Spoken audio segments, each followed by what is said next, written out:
output. I'm not talking about that either. I'm talking about just the PLC, which is in the middle, that has click written on it, okay? Now, what do you see the labels are on that I don't know what to call it, the wiring terminals there? X1, X2. So what do you think X1, X2, and so on mean? Input, output. Those are inputs, not output. Oh, yeah. X's are all inputs. Do you notice that farther down there's some Y's? How many X's are there? 4. So we got 4 inputs to this PLC. We could wire up 4 switches, for example. Now these are on-off things. They are not, you wouldn't wire a thermocouple into this. It wouldn't work, right? These are either passing power or not passing power, on-off. How many Y's or outputs do we have? 4? Okay, so this is a 4-4. We got 4 in, 4 out.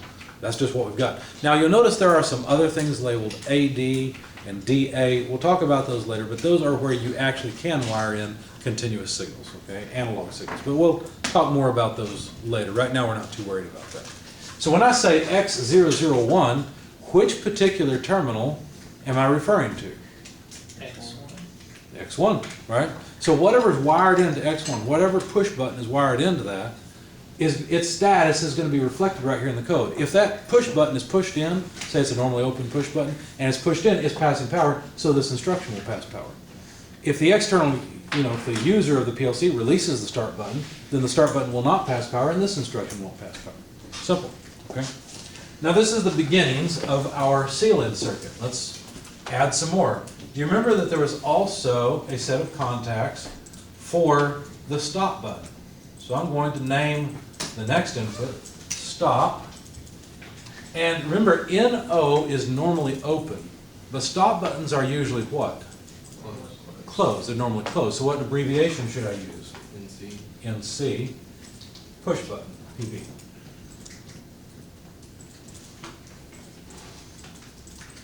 And now we've got my stop button. Now you might look at this, and students initially are often confused by this because they say, well, wait a second. You said when you push the start button, it passes power, but shouldn't you do something kind of different since the stop button normally passes power? Now remember, the purpose of the stop button is to break. We want it to be made by default, right?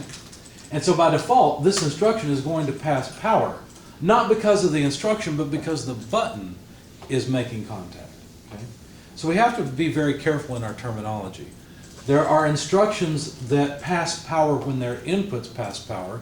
That's called examine if open and examine if closed. Okay, one passes power when the input is passing power, one doesn't when the input's passing power. And then we've got push buttons that are normally open or normally closed, and really it's the switches that are normally open or normally closed. And then we have another thing, a term which I will call active or inactive. I haven't seen many textbooks use that terminology, but I like it because active simply means the user is activating the button, moving the button out of its normal state, okay? So pushing the button. So anyway, as it is right now, these two instructions would not pass power if no one's touching the machine. Because remember, the start button is normally open. But when someone presses the start button, power will flow through here and virtually in the logic, and also flow through the stop button because the external stop button also is passing power. So power could get to whatever coil we put out here. Now, at this point, it's probably a good idea to pass around some actual start and stop buttons so you can see what they look like. Let's see, where did they go? Well, rats. I don't know where they've gotten off to. We've got a control box here, but you can't see what's going on inside of it. I had some switches.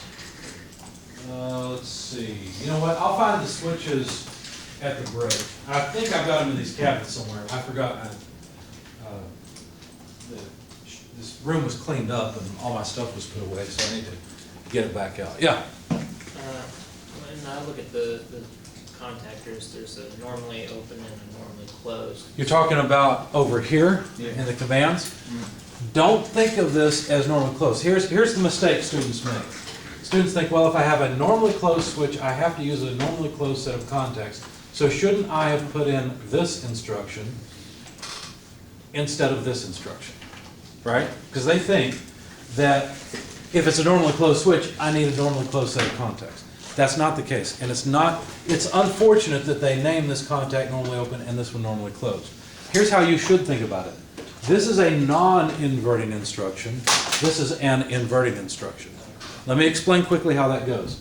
If the start button, which is normally not making contact, right, so it's just open, if it's open, this instruction won't pass power. As soon as somebody presses that button so that contact is made and electricity flows through that switch, then this will also pass power, okay? In the case where we have a button that's just closed by default, well, since it's passing power, this instruction will pass power. But when we push that button and separate the contacts, then current's not flowing through the switch, and so power doesn't flow through this switch. This one's different. The way it works is if the external switch, let's say the external switch is a start switch, okay? In fact, let me change it so you're not confused. Let me put this on another rung. Oh, I forgot you can't drag it around. That's okay. I'll put it on another rung this way. So you can, says you can copy paste it Yeah, I didn't want to drag though. And things work a little different in each programming software, and what I was trying to do is something you can do in Logix Pro, not in here. Okay. But yeah, I could have cut and paste. So let's think about this, but instead of referencing the start button or the stop button, which is a normally closed button, let's change this to the start button. Okay. So forget the stop button for a second. This is now just a regular switch. It's a start button that's normally open, right? No contact, no passing power. When that start button is not being pressed, you know what this instruction will do? It will invert it. Since the start button is not being pressed, this will pass power. So it's like a knot, a logical inversion. We'll talk more about logical terms a little bit later, but that's what this means, okay?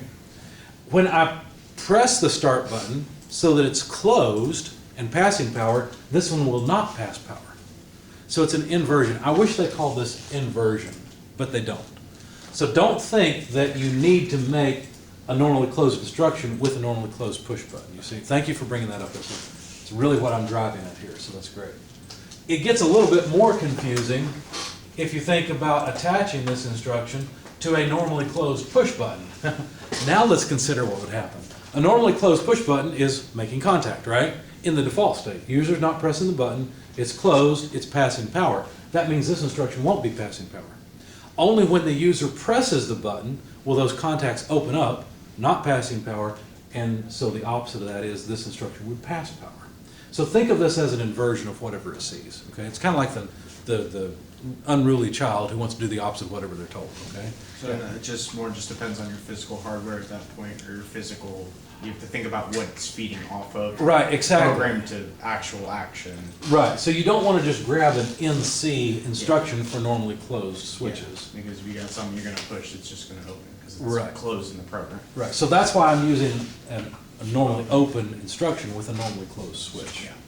Yep.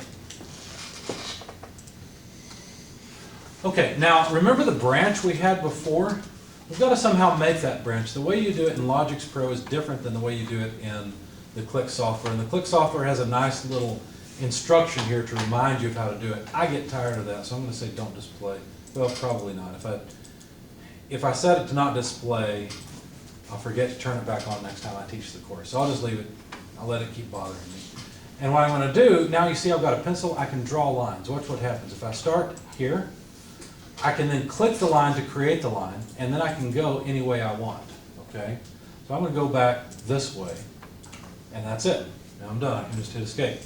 And I've got an or a branch around the start button. Now, as it is, this is a bad idea, because if I were to run this program, it wouldn't matter what the start button's doing. Power could get past it, you see?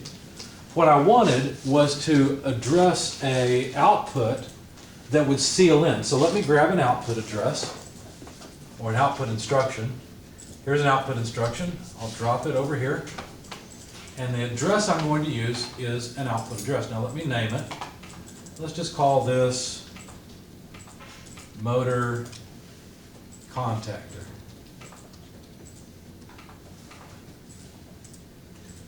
And that's the address I'll choose.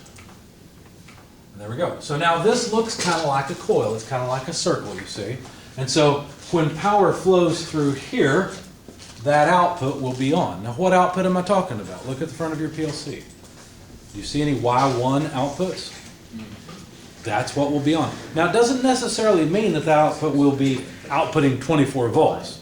you have to wire up the 24 volts, or you have to wire up the 110 or whatever is required. We'll talk about that again more later, but the point is that output would be on, okay, and it would be that particular point where you would wire it up. Now, if that is on, you know what I can do with this? Inside the PLC can reference this address as many times as I want. That's like having as many switches on a relay as I want. So what I can do is I can actually use another set of contacts. I'll drag it in here to or around the start normally open push button, but I'm going to reference an output. Now think with me about what this means. I've got an output over here, Y1. If the buttons are all set up so that somehow this comes on, in other words, when the start button's pressed, then this address will be on. That'll make a light come on the front of your PLC. It'll make the coil actually have power and it'll start. But this really is just an address in memory. So I can reference that same address. Since it's on, this is passing power and it's sealing in around the start button, you see? It's the same thing that we saw before. It's a sealing circuit. So what will happen is once I press the start button, the output will come on and it'll stay on until I press the stop button. Because I'll have to press the stop button's closed, right? And so I have to press the stop button to open it up and break the seal in to get the machine to stop, or get the motor to stop. Okay? Does this make sense? Okay. So that's what it is. So you've seen a start, stop, or seal-in circuit in both Logix Pro, hardwired, or it's a schematic, and in the Click programming software. Any questions or comments so far? If you're a little bit confused now, it's okay. We're going to actually make these circuits. In fact, let's see, do I want to keep talking? The problem is, if I let you go and get all the hardware and we make the circuits, it's going to take less time than we have in the rest of the class. You can get it done in about 30 minutes. But different groups get it done at different times, and so there are going to be people sitting around bored. I tell you what, why don't we do this? Why don't we take an early break, like a 5-minute break, so you can get up and kind of shake off the dust of everything I've told you so far. And then when you come back, we'll do a little bit more in the presentations, then we'll go get the hardware and actually build these seal-in circuits, okay? All right, so take 5 and come back.